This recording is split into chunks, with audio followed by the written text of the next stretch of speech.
بزرگان ملت، برادران عزیز، بزرگوں نے کہا کہ حضور پاک علیہ الصلاۃ والسلام کو سب سے زیادہ کیا چیز پسند ہے؟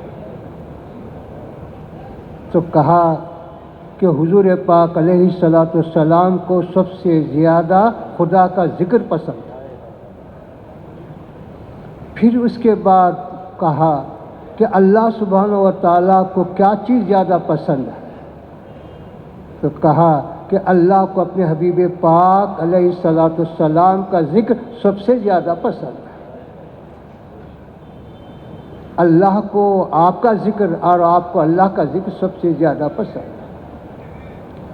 اسی وجہ سے میرے بزرگوں اور دوستوں، انبیاء سابقین سے ہم سنتے اور دیکھتے آئے، پڑھتے آ رہے ہیں، کوئی نبی ایسے نہیں گزرے جنہوں نے میرے حضور پاک علیہ الصلاۃ والسلام کا ذکر نہ کیا۔ ذکر خالی ذکر ہی نہیں بلکہ عظمت کے ساتھ، کمال کے ساتھ، فضائل کے ساتھ ذکر کیا۔ اسی طرح صحابہ کی سنت کو جب دیکھتے ہیں تو صحابہ کی ایک جماعت بیٹھی ہوئی ہے۔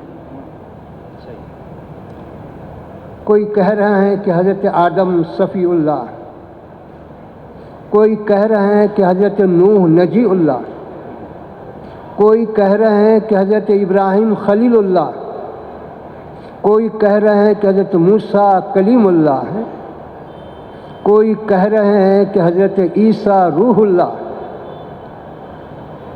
اس جماعت کے پاس سے حضور پاک علیہ الصلاۃ والسلام کا گزر ہوا۔ آپ نے صحابہ کی ان باتوں کو سماعت سماعت فرمانے کے بعد ارشاد فرمایا، ہاں سنو، آدم ویسے ہی ہیں جیسے تم نے کہا، نوح ویسے ہی ہیں جیسے تم نے کہا، ابراہیم ویسے ہی ہیں جیسے تم نے کہا، موسیٰ ویسے ہی ہیں جیسے تم نے کہا، عیسیٰ ویسے ہی ہیں جیسے تم نے کہا، لیکن سنو کہ میں حبیب اللہ۔ حبیب کا مطلب کیا ہے؟ حبیب کا مطلب یہ ہے کہ وہ ذات اقدس جو خدا کے پاس سب سے زیادہ محبوب ہے، وہ حبیب ہے۔ پھر علماء نے حضرت ابراہیم کو خلیل اللہ کہا تو حضور پاک علیہ الصلاۃ والسلام کو حبیب اللہ کہا، تو ان دونوں کا فرق بتایا کہ خلیل اور حبیب کا فرق کیا ہے۔ خلیل وہ ہے جو خدا کی رضا چاہے، اور حبیب وہ ہے کہ جس کی رضا خدا چاہے، وہ حبیب ہے۔ اللہ جو ہے کسی کا محتاج نہیں ہے، بالکل برحق ہے، لیکن اللہ کسی کی رضا چاہیے، اس کا اختیار ہے، اس کو اختیار ہے، اس کو کوئی روک نہیں سکتا۔ اس لیے بزرگوں نے مختصر تعریف یہ بیان کی کہ بعد از خدا بزرگ تھے، یہ قصہ مختصر، کہ سارے فضائل، سارے کمالات کو اگر بیان کیا جائے تو اس کا 1% کا لاکھوں میں سے 1% بھی ادا نہ ہو سکے۔ مختصر یہ کہ خدا کی ذات کے بعد آپ ہی کی ذات سب سے اعلیٰ ہے۔ اس لیے قصید بردہ والے حضرت بوصیری رحمۃ اللہ علیہ فرماتے ہیں، دامت دعتہ النصارى، کہ نصارہ نے، عیسائیوں نے اپنے نبی کے بارے میں غلو کرتے ہوئے، اپنی نبی کی محبت میں بھٹکتے ہوئے خدا کہہ دیا تم اس سے بچو، بس اس کے سوا جو فضیلت چاہتے اپنے حبیب کے ساتھ وابستہ کرو، وہ برحق ہے۔ کوئی فضیلت آپ سے چھوٹی نہیں، کوئی کمال آپ سے چھوٹا نہیں، کوئی عظمت آپ سے چھوٹی نہیں، کوئی خوبی آپ سے چھوٹی نہیں، وہ بالکل برحق ہے۔ اور یاد رکھو، اپنی تعریف آپ کرنا صرف خدا کو حق ہے، مخلوق کو حق نہیں ہے کہ اپنی تعریف آپ کریں، بلکہ حضور پاک علیہ الصلاۃ والسلام کا ارشاد ہے، اگر تم کسی کے سامنے تعریف کر رہے ہیں تو گویا تم اس کو ہلاک کر رہے.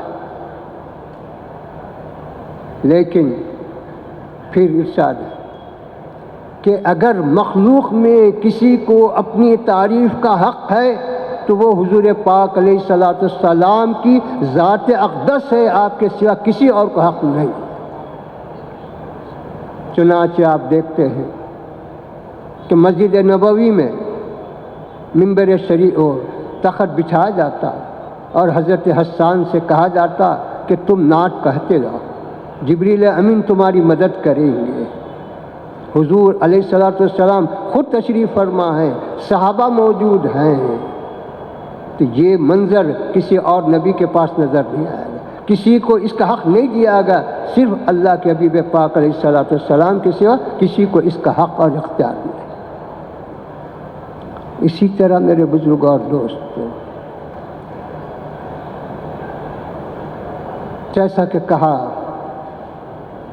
آنچ خوباں ہما دارن تو تنہا داری، کہ حضرت آدم علیہ الصلوۃ والسلام سے لے کر حضرت عیسیٰ علیہ الصلوۃ والسلام ہر نبی با کمال ہے، ہر نبی کی عظمت ہے، ان کی اپنی خوبیاں ہیں، خصائص ہیں، ان کی اپنی بالکل شان ان کی جو رحمتیں برکتیں نعمتیں ہیں.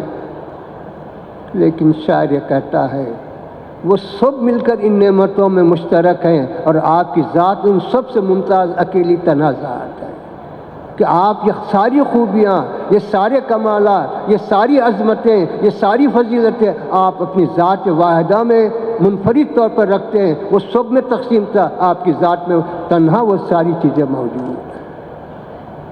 اسی وجہ سے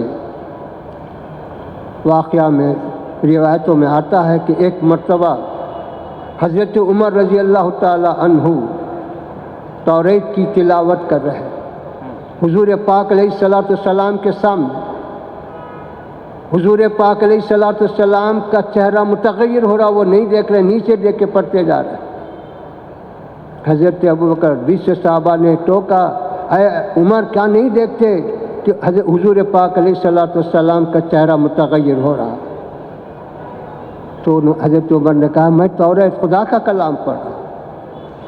حضور پاک علیہ الصلوۃ والسلام نے فرمایا کہ سنو، توریت خدا کا کلام ہے، برحق ہے، موسیٰ علیہ السلام پر نازل ہوا، برحق ہے، لیکن تم توریت سے ہدایت نہیں پا سکتے، تم کسی اور کتاب سے ہدایت نہیں پا سکتے.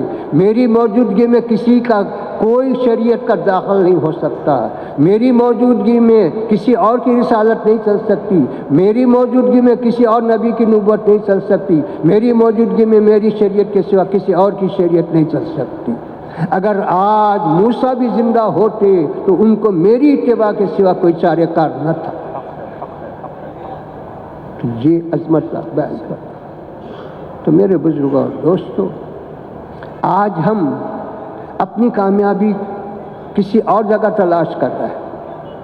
ہم اپنے دین کو چھوڑ کر، اپنے حضور پاک علیہ الصلوۃ والسلام کی سیرت کو چھوڑ کر، آپ کی لائی ہوئی کتاب کو چھوڑ کر کسی اور جگہ ہدایت تلاش کر رہے ہیں، کسی اور جگہ سکون تلاش کر رہے ہیں، لیکن سکون ملنے والا نہیں.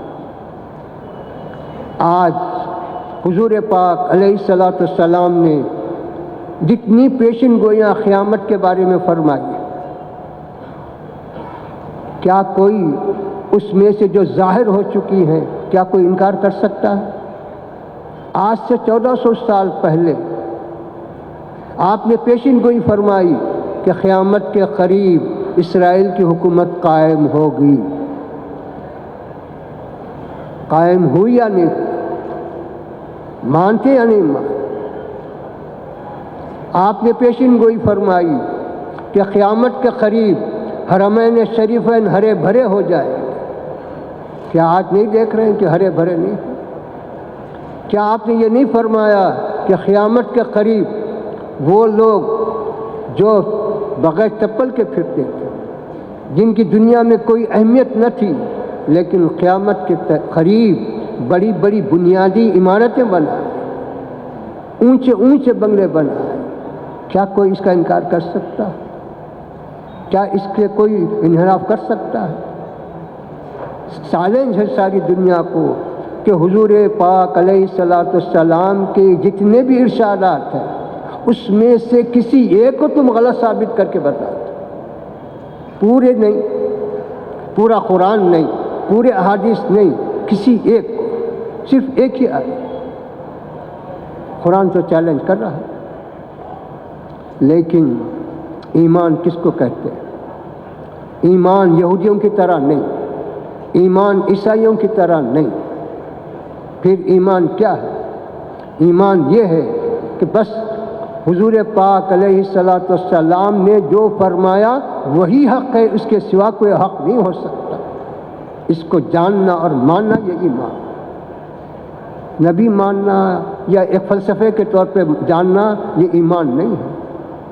چنانچہ یہودی آپ کو نبی جانتے تھے، کیونکہ ان کی کتابوں میں جو علامتیں تھیں وہ سب جانتے تھے کہ آپ نبی برحق ہیں، نبی آخر زمان ہیں۔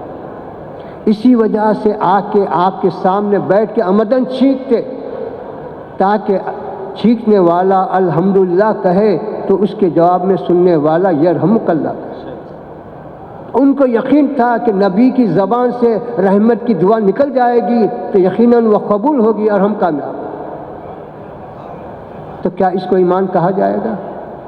کہ جاننا ہے لیکن ایمان نہیں ہے، اس کا نام ایمان ہے۔ ایمان یہ ہے کہ جیسا تم جانتے ہیں ویسا تم مانو اور اس پر ثابت قدم رہو، تو وہ ایمان۔ حضور پاک علیہ الصلوۃ والسلام ان کے لیے یرحمک اللہ کی دعا نہیں فرماتے، بلکہ یہدیکم اللہ فرماتے، جاؤ تم کو اللہ ہدایت دے فرماتے، رحم کی دعا نہیں فرماتے۔ اور آپ کا ارشاد ہے،